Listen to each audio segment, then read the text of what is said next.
একবার এই দোকানের ঠিকানা পেলে বারবার আসার ইচ্ছে করবে।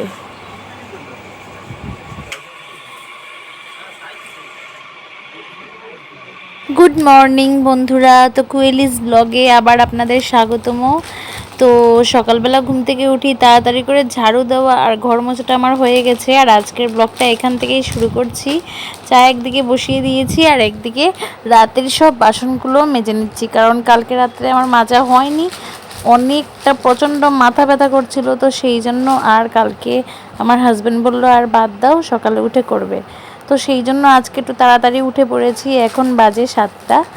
আর আমার রিশানও উঠে পড়েছে, শুধু ছোটোজন ঘুমিয়ে আছে। তো আমি মনে মনে ভাবছি ও ওঠার আগেই আমি সব কাজগুলো সেরে ফেলি। এদিকে রিশানও স্কুলে যাবে, রিশানের টিফিন বসিয়ে দিয়েছি একদিকে, আর আমি একদিকে বাসনগুলো ধুয়ে ফেলছি।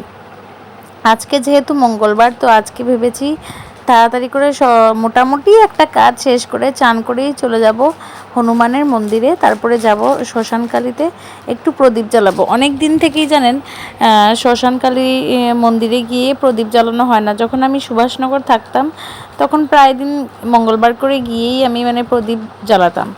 আর এখন কি হয়েছে, এখন প্রতি মঙ্গলবার আমার হাজব্যান্ড জ্বালিয়ে দেয়, তো আমার যাওয়াটা হয় না, আর এখান থেকে যাওয়াটা অনেকটাই দূর হয়ে যায়। তো আজকে ভেবেছি যেহেতু হনুমান মন্দিরে যাব, তো ওইদিকে গিয়ে ওই দিক দিয়েও প্রদীপটা জ্বালিয়ে আসব। কিন্তু আমাদের মায়েদের কি জানেন তো, ঘরের কাজের ইয়েতে আর কি বলবো, পুরো একদম যেটা আপনি মনে মনে ঠিক করবেন সেটা আর হয়ে ওঠে না, উল্টোটা হয়ে যায় আর কি। তো আমার সাথেও আজকে ঠিক সেরকমটাই হয়েছে, আপনারাও ব্লগের মাধ্যমে দেখতে পাবেন। তো এই যে দেখুন, আমি বাসনগুলো সব মেজে নিচ্ছি, আর এদিকে রিশানের ওইদিকে টিফিনটা বসিয়েছি, ম্যাগি দিয়ে দেবো আজকে ওকে। আর আমার হাজব্যান্ড মার জন্য চা বসিয়ে নিয়েছি। বিশ্বাস করবেন না, আমি এখনও মুখটা পর্যন্ত ধুইনি, কারণ সকালে এত তাড়াহুড়ো থাকে কি বলবো। শুধু দাঁত ব্রাশ করেছি, কিন্তু আমার যে কি বলে ক্লিন আপ করবো বা কিছু করব ওইসব কিছুই করিনি আমি। তো সেটাই টাইম পেলে তারপরে করব। তো এই যে দেখুন, বাসনগুলো সব ধুয়ে নিচ্ছি হুড়োহুড়ি করে, আর এইদিকে চাটাও ছেঁকে নেব। তো আমার মা ওইদিকে রিশানকে হরলিক্স খাইয়ে দিচ্ছে। রিশান অ্যাকচুয়ালিতে সকালবেলা কিছুই খেয়ে যায় না, শুধু হরলিক্স খাবে, কর্নফ্লেক্স খাবে, এইগুলো খেয়েই ও স্কুলে যায়। আর আমার হাজব্যান্ডকে চা দিয়ে দিচ্ছি। আর ও স্কুলে যায় এগুলো খেয়ে, কারণ ও ভাত খেয়ে যেতে পারে না, ওদের তো স্কুল থাকে 8:30টাতে, তো ভাত খেয়ে যেতে পারে না। কারণ একদিন আমি খাইয়ে দিয়েছিলাম, ও বমি করে নেয় এত সকালবেলাও, বলে মাম্মা আমার এত সকালবেলা আমি পারি না ভাত খেতে। তো যাই হোক, এখন তো 12টার সময় ওদের ছুটি হয়ে যায়, সেই জন্য প্রবলেম হয় না। কিন্তু যখন আর একটু বড়ো ক্লাসে উঠবে, 2-3টের সময় ছুটি হবে, তখন তো ওকে ভাত খেয়েই যেতে হবে। তো এদিকে মা রিশানকে রেডি করিয়ে নিচ্ছে। আর আমার ছোটোজনকে দেখবেন, এই যে দেখুন মহারাজা ঘুমাচ্ছে এখনও। তারপরে যে রিশান রেডি হয়ে গেল, আর ওর পাপ্পা যেহেতু আজকে ঘরে আছে, তো কালকে রাত্রেবেলায় ধর্মনগর থেকে চলে এসেছিল, তো সেই জন্য কোনো চিন্তা নেই আমার। স্কুলে ওকে নিয়ে যাবে, আবার নিয়ে আসবে। আর আমি এদিকে সকালের ব্রেকফাস্ট করে নিচ্ছি, আটা মেখে নিচ্ছি, এখন রুটি করে নেব, রুটি আর তরকারি করে নেব। আজকে ভাবছি আলু দিয়ে আর বটবটি কতগুলো রয়েছিল, তো ওইটাই করে নেব তরকারি। আর হচ্ছে এখনও আমার ছোট ছেলে ঘুমাচ্ছে, ও এখনও ওঠেনি। তো ভেবেছি রুটি তরকারি করে মা আর হাজব্যান্ডকে দিয়ে তারপরে আমি তাড়াতাড়ি করে চানটা করে চলে আসব।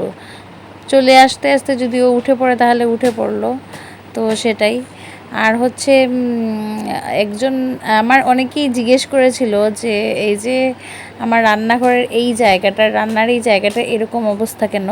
তো এইটা হয়েছে অ্যাকচুয়ালিতে রান্নার যে ধোয়াটা ওঠে না, ওইটা আর কি, ওইটা ইয়ে হতে হতে। আর যেহেতু বাবা মারা যাওয়ার আগে রং করা হয়েছিল, 2 বছর আগে রংটা করা হয়েছে, তো সেই জন্য তো বুঝতেই পারছেন পুরোটাই রং করা হয়েছে।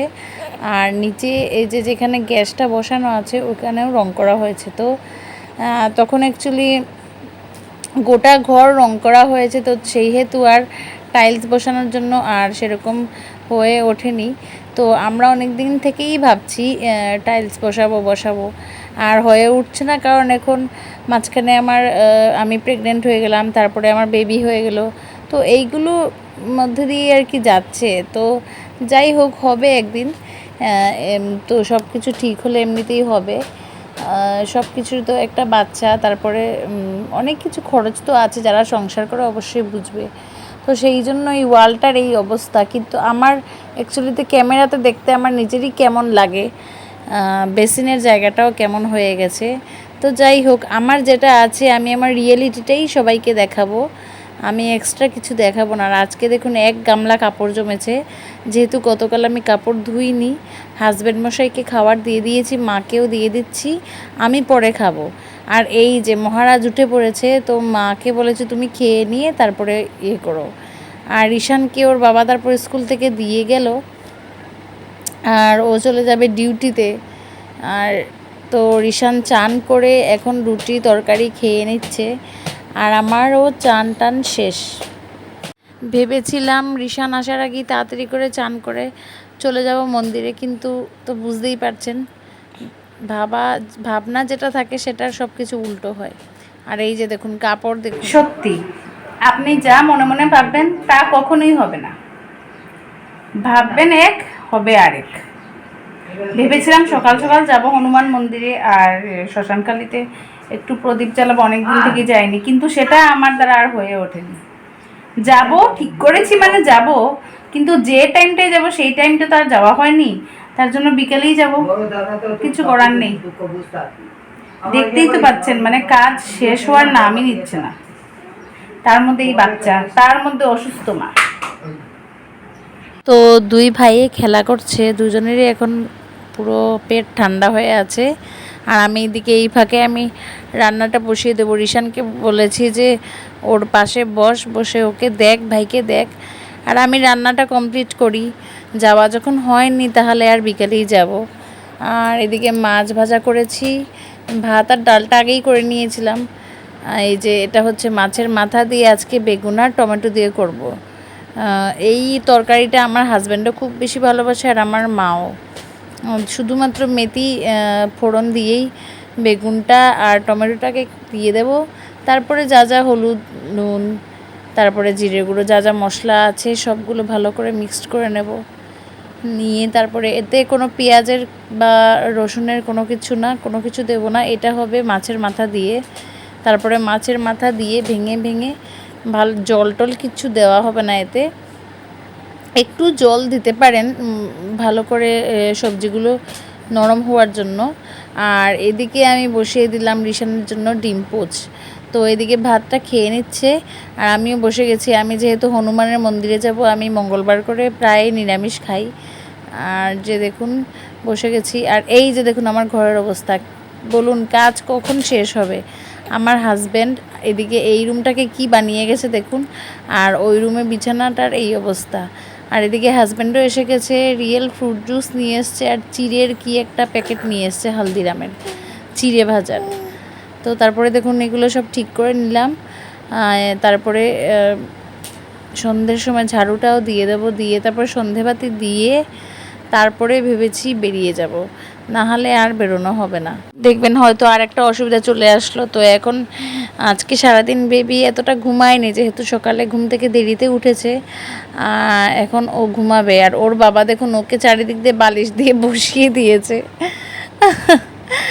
আমারও অনেক হাসি পাচ্ছে ওকে দেখে, মাথাটা পুরো নড়বড় নড়বড় করছে।